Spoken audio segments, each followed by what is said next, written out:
volana ity nosy malalana ity mangataka aminao zahay Kristy fa haoreny olana esory ireo fatorana zay mbola manefitranay iray amina. Faly miaraka amintsika rehetra indray ry havana manaraka indray zao conférence eto amin'ny fahitalavitra MATV zao ny fitahin'Andriamanitra sy ny fahasoavana io amintsika rehetra mandrakariva hatrany hatrany tompoko ary fifalianao anay ny fiarahanao aminay amin'izao fotoana izao. Ny conférence raha tsika dia tonga eo amin'ny faraparany amin'izao saison 3 zao indray tsika. Ny saison 3 moa dia mitondra ny lohateny hoe coronavirus sy ny faminaniana. Zay zany zao arahanao anatin'ny saison 3 zao. Ary ho anao zany zay mijery dia efa vita DVD ahatra avy hatrany mandrakariva zao fandarina izao ary dia zaraina sy aparitaka amintsika rehetra rehetra. Efa mandeha koa amin'ny Facebook amin'ny any zany afaka mijery antsika ny misy fandarina zany 300 isa zany nandritra n'izao confinement zao tourteny conférence na raha antsika teto azonao arahana koa zany any amin'ny Facebook ary mbola azonao jerena koa any amin'ny YouTube rehetra rehetra any zany ka dia zao tsisy antony tsy tokony ahitanao azy fa ianao zany dia afaka maka arak'izay mety raha tsy manana lecteur ianao dia afaka mijery an'izany any amin'ny YouTube any amin'ny Facebook rehetra rehetra any. Sorana be deabe Andriamanitra ny amin'ny fitantanany sy ny fitarihany ahafahantsika mahita sy mahafantatra ary mahazo an'izany amin'ny fomba rehetra rehetra amin'izao tsika amin'ny teny zao. Zay no ela fa dia iroso amin'ny loha hevitra indray amin'ity androany ity tsika mialohan'ny farany zao zavatra zao atrehanao androany zao mialohan'ny fiafarany zao saison 3 zao ka dia fitahin'Andriamanitra ny eo amintsika hivavaka tsika tompoko. Misaotra anao eram-po eran-tsainy zay Andriamanitra ny amin'ny fitantanana sy ny fitahinao rehetra. Misaotra anao zay Andriamanitra ny amin'ny fisian'izao programme zao. Ny anjaranay dia ny mikasa Andriamanitra fa ny manatanteraka sy mahatonga zavatra rehetra misy na mitranga dia noho ny famindrapo sy ny fahasoavanao ka dia derain'Andriamanitra membonahitra ianao amin'izao anio izao. Tompo malalo esory ny hevitra mibahana meloa ao anatinay rehefa mandinika ny soratra masina izahay.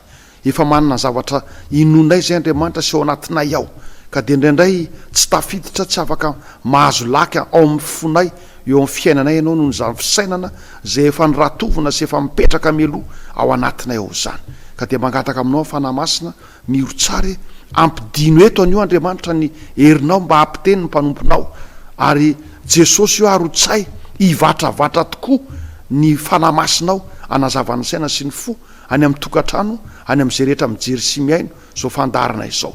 Misaotra Tompo, amen. Zay ary no ela fa dia ny taritako ny saintsika amin'ity androany ity dia ao amin'ny Salamo 9:100 Salamo 9:100 ary ny andininy 9:100 Salamo 9:100 ary ny andininy 9:100 dia misy an'izao teny zao no angalantsika hanomboantsika ny fotoana.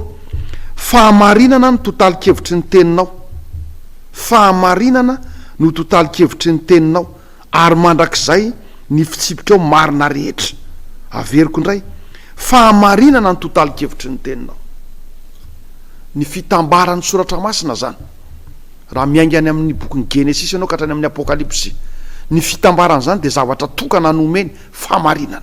Totalikevitry ny soratra masina sy ny baiboly dia fahamarinana ary zany fahamarinana zany dia efa nanambary Jesosy ndray mandeha zao izy ny lalana sy fahamarinana ary fiainana. Rehefa avadibadika zany ny soratra masina, rehefa diniana sy fakafakana ny soratra masina, ny zavatra tokana hitanao dia fahamarinana na le Andriamanitra namorona ny lanitra sy ny tany, le Andriamanitra mpamonjy atsika, le Andriamanitra tia atsika, Jesosy Kristy zany. Koa ny totaly ny soratra masina, raha mandinika ny soratra masina ianao zany dia ny zavatra tokony ho hitanao ao dia tsy misy afa-tsy Andriamanitra, ny fahatsaran'Andriamanitra, ny fitahin'Andriamanitra sy ny fahasoavan'Andriamanitra. Ohatrany hoe 1 plus 2 plus 3 égale 6. 1 ampina 2 ampina 3 mira 4. Fa raha mitentsika hoe 3 ampina 2 mira 4 dia tsy marina zany. Diso zany calcul zany. Koa ny Genesis ampiana salamo, ampiana ny mpaminany, ampiana ny filazantsara, ampiana ny faminaniana rehetrarehetra ao amin'ny soratra masina hatrany amin'ny apokalipsy dia manome zavatra tokana fahamarinana na Jesosy Kristy. Koa raha maka testamenta vaovao fotsiny ianao zany dia tsy ho fahamarinana mihitsy zany. Raha maka ny lalàna fotsiny ray ianao dia tsy ho fahamarinana mihitsy zany. Ary raha maka ny apokalipsy fotsiny ianao dia tsy ho fahamarinana mihitsy zany. Tsy maneho an'i Kristy mihitsy zany zany resaka zany. Ka dia zao zany tsara ny manindry androany fa fahamarinana ny totalikevitry ny tenin'Andriamanitra rehetrarehetra. Ozy ny Salamo 1:100 andininy 1:100. Koa ny zavatra nataontsika teto nandritra n'ity conférence ity dia ny mandinika ny soratra masina tsy ampiana ary tsy analana, tsy ampiana ary tsy analana. Ka dia mino a fa afa-po ianao ary naverimberina teto hoe avela ho any ny anaram-piangonantsika rehetrarehetra ho avela ho any. Fa rehefa ho avy ny amin'irao lanitra nge Jesosy dia ambarany soratra masina fa ataoko eo ankavanana ozy izy ny ondry ary eo ankavia ny osy, tahaka ny mpiopy anankiray manavaka ozy ny ondry sy ny osy. Toy izany koa ny fiavian'i Jesosy ho avahan'Andriamanitra ireo vovony sy ny overy, ho avahan'Andriamanitra eto ankavanana ny vary, eto ankaviany tsy parifary, koa ny fitazomana zany sy ny fanizingizinatsika, ny atoko-pinotsika tsirairay avy dia mametraka atsika ao anatin'ny fitaka isika, fa tsy maintsy resy lahatra isika amin'ny zavatra anankiroa. Voalohany, raha ihany ny fahamarinana. Zany voalazan'ny Efesianina 4:4. Raha ny fahamarinana, raha ny batisa, raha Andriamanitra, raha ihany. Fa Satana no mahatonga an'izao fizarana be dehibe izao ary dia tsy hitanao tsony marina. Maro ozy izy ny tenin'Andriamanitra no avy amin'ny anarako, maro dia maro tsy tahisa mihitsy no avy amin'ny anarako ary dia ho sahirana ny olombelona amin'ny andro farany. Ary amaky teny kely tsika ao amin'ny tononkirany Solomona, tononkirany Solomona do mba hiditra kely indray anao voyage ao anatin'izany teny, ao anatin'izany boky zany tsika. Tononkirany Solomona toko 9 ao no angalantsika teny kely manamarina zany resaka zany. Tononkirany Solomona toko 9 ary ny 9:9 dia zao ny voalaza. Tononkirany Solomona toko 9 ary ny 9:9. Misy mpanjaka vavy 80 sy vady tsindrano 20 ary zatovavy tsy tahisa 9:9. Fa iray monjaka kosa ny voromahilalako dia le atsy misy kilema vavy tokandreniny. Averiko indray, misy mpanjaka vavy 80 be dehibe ny fiangonandehibe eto ambonin'ity tany ity. Mpanjaka vavy, ny vehivavy moa dia lazain'ny apokalipsy fa ny vehivavy ny ilazana ny fiangonana any amin'ny faminaniana vehivavy. Dia rehefa manambara ny isan'ny fiangonana sy ny atoko-pinoana sy ny isan'ny baiboly ny soratra masina atao amin'ny tononkirany Solomona dia zao misy mpanjaka vavy ozy 80 be dehibe ireo fiangonana lehibe eto ambonin'ity tany ity. 80 ozy ny soratra masina. Dia ozy izy indray misy vady tsindrano 20. Misy zany fiangonana lehibe goavana eto ambonin'ity tany ity. Zany natao hoe goavana dia be mpanaraka, be olona manaraka azy. Fa misy ndray koa mivady tsindrano, zany hoe alatsaka kely noho le mpanjaka vavy teo feno vady tsindrano ety ambonin'ny tany. Fiangonana lehibebe moyenne na tontonona eo 20 ozy. Dia ozy izy ary zatovavy tsy tahisa. Nisan'ny fiangonana vao misonitra amin'izao tsika amin'ny teny zao. Fiangonana vao misonitra tsy tahisa ozy ny soratra masina, tsy tahisa. Mahatalanjona ty fanambaran'ny tononkirany Solomona ity. Feno fiangonana, feno fampianarana ety ambonin'ny tany amin'izao tsika amin'ny teny zao. Zao melohany evian'i Jesosy eny amin'irao lanitra reny zao. Ary voalazan'ny Luka toko 1:20 rehefa manambara ny famantarana Jesosy any amin'ny Luka, version Luka zany dia zao: maro ozy no avy amin'ny anarako. Anao hoe zay no izy, maro no avy amin'ny anarako. Ary atao amin'ity tononkirany Solomona ity dia marina mihitsy zany teny zany, satria mpanjaka vavy 80, vady tsindrano 20 ary zatovavy tsy tahisa. Zany zany isan'ny atoko-pinoana amin'izao tsika amin'ny teny zao be dehibe. Azagaga zany hoe raha be dehibe ny batisa, raha be dehibe ny andro ivavahana, be dehibe ny didy folo, be dehibe ny baibolika dia fanina mihitsy ianao. Ohatran'ireny misotro cocktail ireny. Raha vao misotro cocktail ny olona anankiray mpisotro dia mamy, fa mamy malemilemy mihitsy. ohatry ny éponge. De toy izany mahazo ny planeta misy atsika am'izao fotoana zao, feno mpanjaka vavy, vaditsin-drano, zatovavy tsy taisa eto ambonin'ity tany ity, ary de fanina ny olombelona inona ny marina, aiza ny marina, de ny marina de le voalaza teo ihany raha lasany abavy, le voalaza teo ihany ny soratra masina. Jesosy Kristy Andriamanitra namorona an'izao tontolo zao, ary tonga no fitety ambonin'ny tany, ary mifona ho antsika amin'ny efitra masina indrindra am'izao fotoana izao, ary ho avy eny amin'ny raolanitra, zay ny fahamarinana, ary akatsika izy tsy ho elay intsony.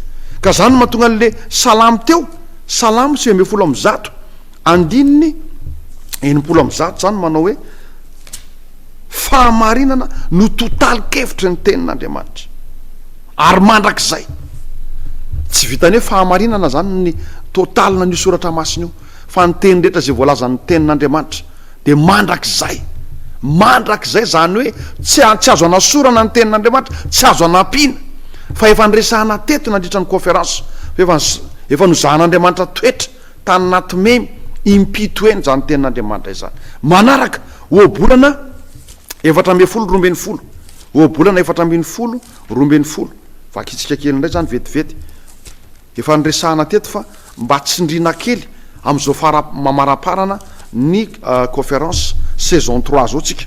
Ao amin'ny obolana 420 de zao ny voalaza, misy lalana ataon'ny olona ho mahitsy, kanjo lalana mivarina ny amin'ny fahafatesana ny hafarana. Misy lalana ataon'ny olona ho mahitsy, kanjo lalana mivarina ny amin'ny fahafatesana ny hafarana. Tandremo tompoko, tsy hoe satria efa nalahany dadabe, satria efa nalahany razantsika hatramin'izay, tsy hoe satria be mpanaraka, satria any daholo ny olona ny mandeha, satria no heverinao fa ho marina, de zay ny tsy maintsy marina, tsy tompoko, ny marina de tsy afa-tsy ny tenin'Andriamanitra ihany, tenin'Andriamanitra ihany, ny soratra masina, Andriamanitra ny marina, ary io Andriamanitra tsy mijana ho Andriamanitra tany ambony tany, fa teny izy io azotsika vakina vita amin'ny teny gasy io. Ary Andriamanitra tsy soratra fotsiny atao anaty baiboly mba ialana amin'ny adevitra, ialana amin'ny afetsena ety ambonin'ny tany, de zao tonga tety ambonin'ny tany mihitsy Andriamanitra, mivangana ho hita maso hoe tena io tokoa le tenin'Andriamanitra, fa io fa nataony. Efa nambara teto tamin'ny conférence afarana fa ny fahamarinana rehetrarehetra asen'Andriamanitra rahantsika de nidina tety ambonin'ny tany, izy mihitsy ny manao azy, izy mihitsy aloha ny manao azy, na mipotra mihitsy izy ao anatin'ireo olona manaraka azy. Zany ange le hitantsika tamin'ny farany teo le hoe mipotra tao anaty lafaoro misy afo mirehatra, Jesosy Kristy niaraka tamin'izy telo lahy, fa naporofona teto ambonin'ny tany zany, fa tsy azo atao marina miekoaka amin'ny sarin-javatra voasikotra, tsy azo atao marina miandika ny didin'Andriamanitra, didy folon'Andriamanitra, ka reo izy telo lahy zay veriny olona fa diso ary natsipy anaty lafaoro satria miavaka amin'ny olona rehetra, reo io Jesosy fa miaraka amin'izy telo lahy anaty lafaoro. Indro Jesosy rehefa tonga tety ambonin'ny tany araka amin'ny fanaony de miditra any amin'ny sinagoga amin'ny andro sabata, amin'ny andro sabata le efa natsangany ho andro ivavahana. Indro Jesosy tonga ao anatin'ny ony Jordana natao batisa, be dehibe mantsy ny batisa, afafy, ahositra sy ny sisa, fa naseho an Jesosy Kristy ny batisa tena izy authentique. Indro izy miditra ao anatin'ny ranon'olo Jordana manao siny, fa reo olona rehetra amin'arivo vita batisa teo, reny ny tena izy, io ny tena marina. Ary io Jesosy fa milatsaka ao anaty rano manamarina hoe ataovy a Jaona mpanao batisa mba hatateraka amin'ny fahamarinana rehetrarehetra. Midika n'iny teny de efa nambara teto, raha tsy nataony Jaona batisa Jesosy Kristy de lasa hoekena mibatisa anjasa, fa noho Jesosy Kristy natao batisa atao anatin'ny ony Jordana de tsy afaka miadevitra isika, fa zay tsy maintsy zay narahan Kristy no tsy maintsy marina ary tsy maintsy arahantsika. De toy izany ny zavatra rehetra, zay rehetra ny tenen'Andriamanitra arahana de tonga izy manao siny azy amin'ny fanaovana azy de ty ambonin'ny tany. Noho izany misy lalana heverin'ny olona ho mahitsy, fa lalana mivarina fahafatesana ny hafarany, raha tsy mifanaraka amin'ny zavatra nataony Kristy zany, ny zavatra arahantsika rehetrarehetra, de tsisy zany fa mivarina any amin'ny fahafatesana ny hafarany. Ka zao ry havana, zao voalazany Matthieu 10, amafisina mihitsy any amin'ny testamenta vaovao, Matthieu 10, zao ny voalaza, Matthieu 10, ary ny andiny fahatelo ohatra de zao ny voalaza. Ary Jesosy namaly ka nanao taminy hoe nahoana ianareo no mandika ny didin'Andriamanitra noho ny fampianarana voatolotra anareo. Nahoany anareo ny mandika ny didin'Andriamanitra noho ny fampianarana voatolotra anareo? Azadino fa misy zavatra natsangana ety ambony tany, tsy natsangan'Andriamanitra fa natsangan'olombelona, natsangan'olombelona marantsaina sy manantsaina, natsangana ho arahana ety ambony tany, ary natao reny rehetrarehetra eny anapotehana ny Baiboly sy ny didin'Andriamanitra. De hozy Andriamanitra Mateo 10:17, fa nahoany nareo ny manaraka ny didin'olombelona, fampianarana natolotry ny olombelona anapotika ny tenin'Andriamanitra sy ny didin'Andriamanitra. De hozy ny 15, foana ny vavahan'ireo amiko raha mampianatra didin'olombelona ho fampianarana izy. Foana ny fivavahana rehetrarehetra zay tsy didin'Andriamanitra ny narana fa didin'olombelona. Foana zany hoe pokaty, ary io le andisy fanantenana rehefa ho avy eny amin'ny raha olandry Kristy. Fa ngatsy efa nanao fahagagana tamin'ny anaranao zay, fa ngatsy efa nanao asa lehibe tamin'ny anaranao zay Andriamanitra, fa ngatsy efa nanao an'izao tamin'ny anaranao zahay. De hozy Jesosy, miala amika anareo ry mpanao meloka, mpanao meloka. Noho izany tsy maintsy miverina mitoky amin'ny Baiboly sy ny tenin'Andriamanitra isika. Tsy mahazo matoky olombelona isika, voaozana ozy ny tenin'Andriamanitra zay matoky olona ry havana. Ary eo amin'ny 17:10, eo amin'ny Matthieu 10:10 de zao no voalaza ny 17:10. Ary izy Jesosy ihany io, ary Jesosy namalaka nanao hoe ny zavatra rehetra zay tsy nambolen'ny raiko any an-danitra de ongotana. Averiko indray, ny zavatra rehetra narano tety ambonin'ny tany fa tsy avato anaty Baiboly, tsy avy amin'ny tenin'Andriamanitra, ary tsy nataon'i Kristy, de ongotana tsisy zany.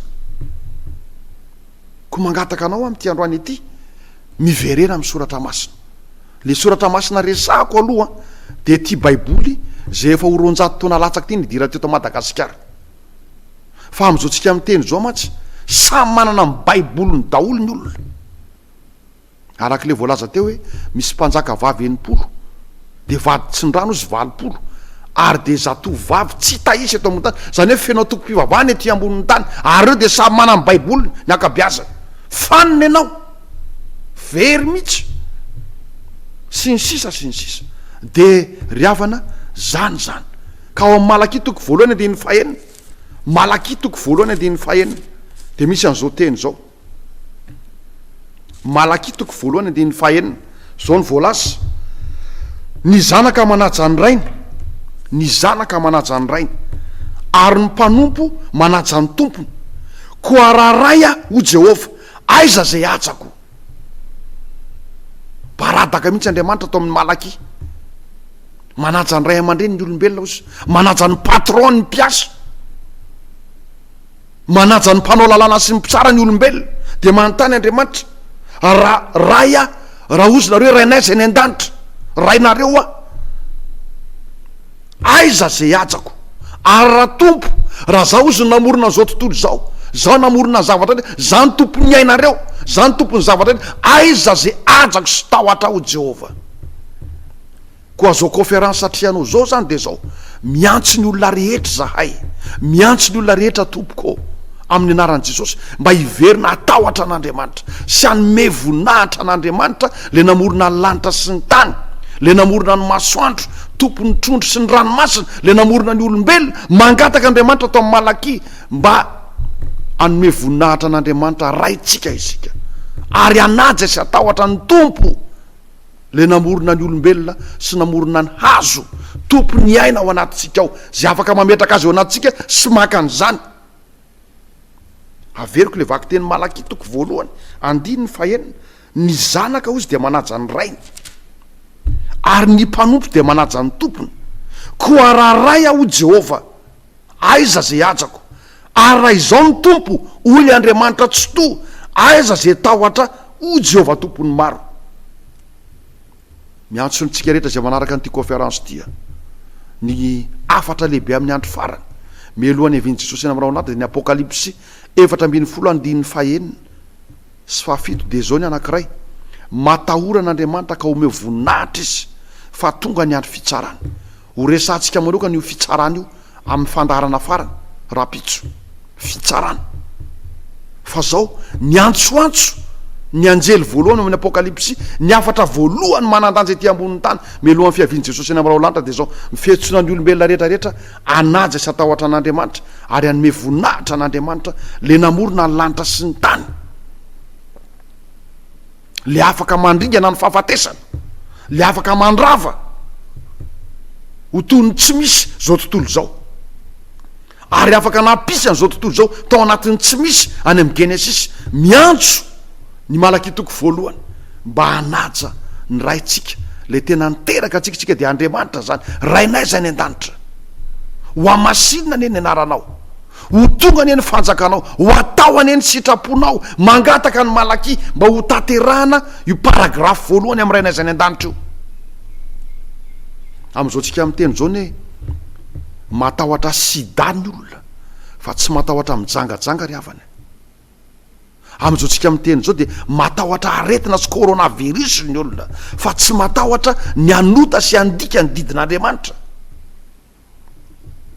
am'izao tsika amin'ny teny zao dia matahotra polisy matahotra prison ny olombelona matahotra fitsarana etya eny anosy fa tsy matahotra ny mangalatra tsy matahotra ny manao pacte amin'ny satana tsy matahotra ny fandray amin'ny maty salamo 106 tona fanatitra ho an'ny maty matahotra ny olona ny higadra hiditra any anatin'ny fonjo fa tsy matahotra izy novery mandrakizay ho aringa an'Andriamanitra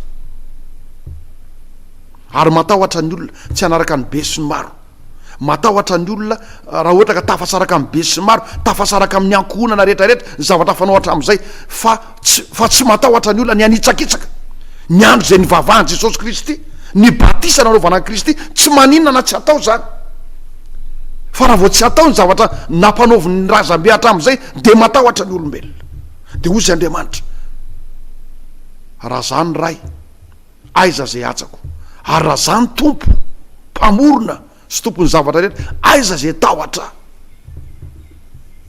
ka dia miantso atsika amin'ity androany ity mba hiverina tahotra an'Andriamanitra sy hanome voninahitra an'Andriamanitra ry havana tsy ndrina tsara zany androany satria ry havana morongatra amin'izao tsika amin'ny teny zao ny marina sy ny diso ary any amin'ny Timoty 2:7 dia voalaza ao amin'ny famantarana tenen'ny masin-dapoly Timoty 2:7 dia voalaza ny Paoly manokana hoe any am-pariny olona dia tsy ho tiany tsara tsy ho tiany tsara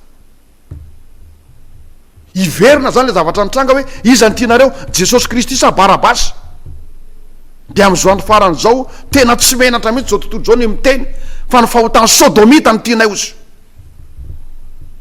fahotany sodomita miverina ke zao mirongatra ho ny fahotany sodoma mirongatra zao fanaovana ombola kely volamena tsy ombola tsono fa be de be tsy ho tiany tsara ozy fa ho tiany ratsy ary any aparany any ny olona ozy izy ny tenin'Andriamanitra Timoty 2:7 sy ny 2:4 angidihidy sofina ny olona ozy izy ka hitady mpampianatra mifanaraka amin'ny filany any aparany any tsy azaka raha ohatra zany ho tenenina ny soratra masina dia tsy ho zaka ny taranaka farany ty soratra masina rehetrarehetra ity mangidihidy ary zao tsy mangidihidy fotsiny fa hitranga le nyteniny tamin'ny androny Plato hoe omboy ihany io Jesosy io omboy amin'ny azo fijalinana io fa mandrebireby manelingelina omboy ihany io dia alao ho aminay sy ny taranakay ny rany tamin'ny Jesosy tonga tetỳ ambonin'ny tany ane tena leo ny olona leo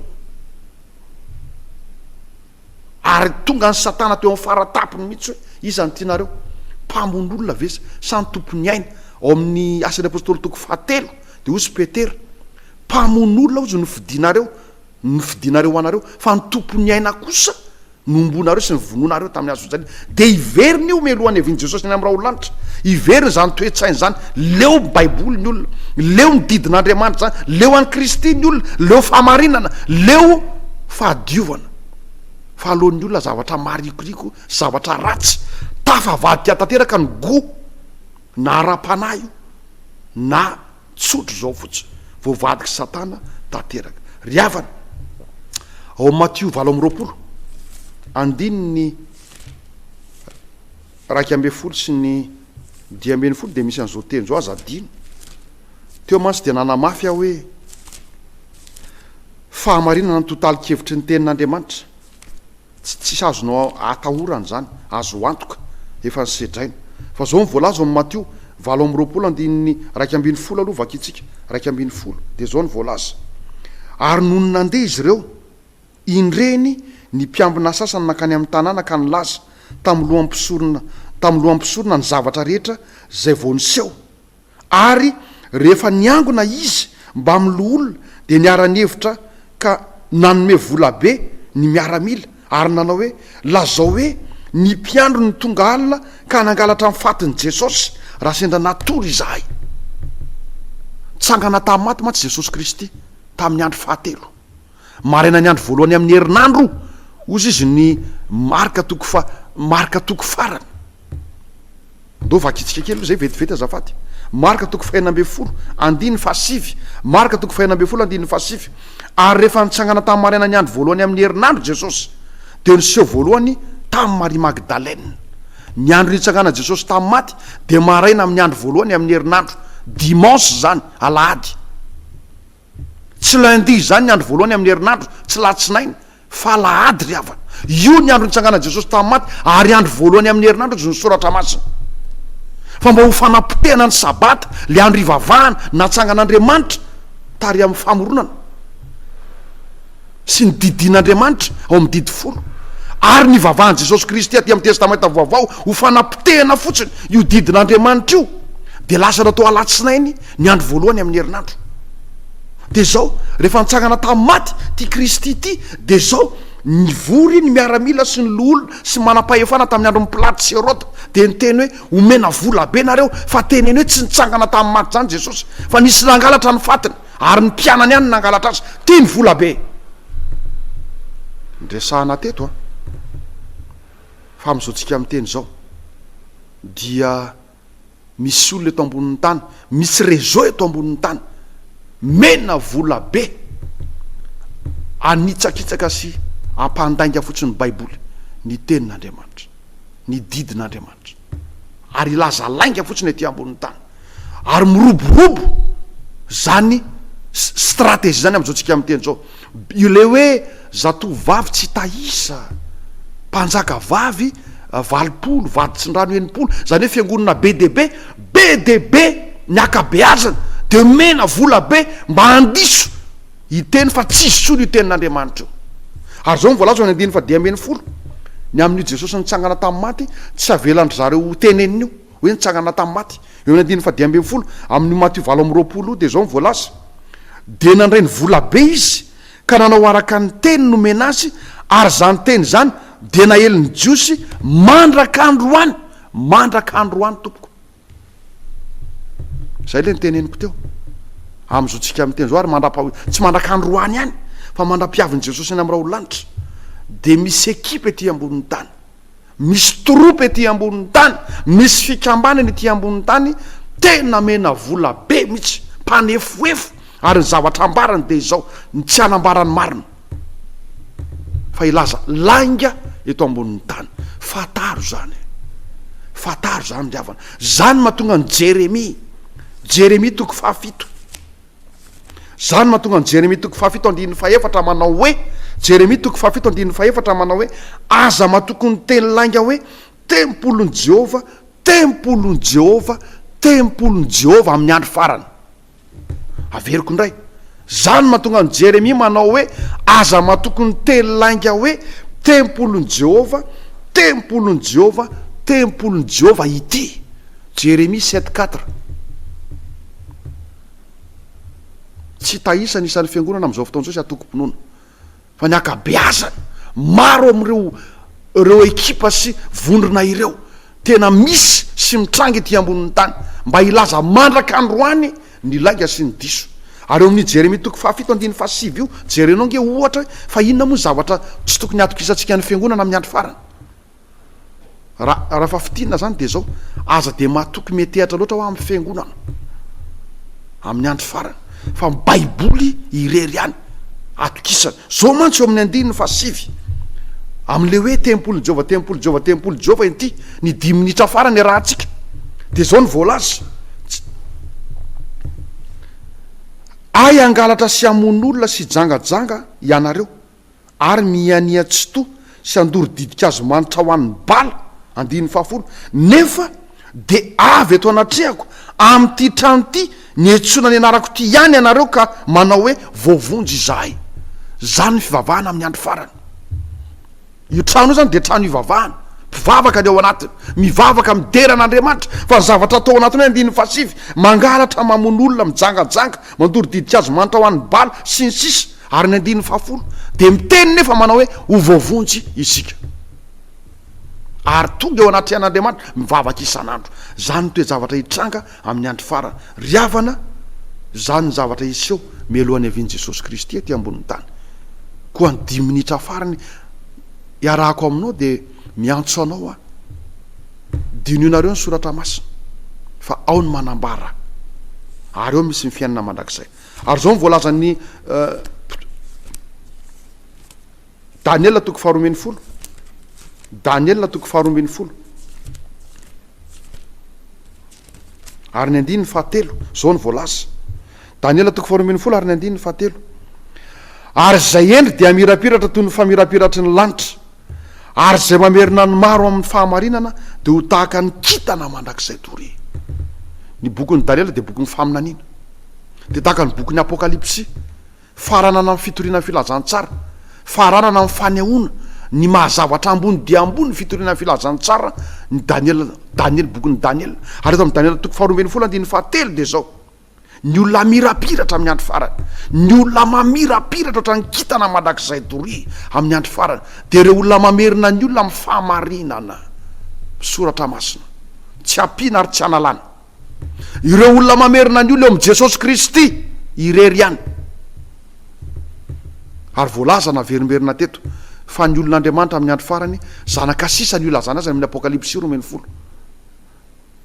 olo masina koa ny ilazana azy amin'ny Apokalipsy 4:12 zao voalaza ino ny faharetan'ny olo masina de zay mitandrina ny didin'Andriamanitra sy ny finoana ny Jesosy Kristy ny olon'Andriamanitra itsena Jesosy ny am'raha lanitra amin'ny andro farany de olona mino an'Andriamanitra ho tompo sy mpamonjy Jesosy Kristy zany ary mitandrina ny didin'Andriamanitra ka miantso anao amin'ty androany ety riavana aoka tahotra an'Andriamanitra ianao ny 3 minitra farany zay rahantsika de mangataka aminao mialohan'ny avian'i Jesosy de zao voalaza amin'ny Tesaloniana 2:2 andiny voalohany sy manaraka mangataka aminareo zahay rahalahy ny amin'ny fiavian'i Jesosy Kristy tompontsika sy ny anangonana antsika ho any aminy mba tsy alako etsiketsehana amin'ny saina na mpitahorina ianareo na amin'ny fanahy na amin'ny teny na amin'ny epistily to avy aminay milaza fa miandoha ny andron'ny tompo aza mety ho fitahany olona kory ianareo fa tsy ho avy ny fisehoan'i Jesosy ny am'raha lanitra raha tsy efa tonga aloha ny fiemorana ka iseho le lehilahy anota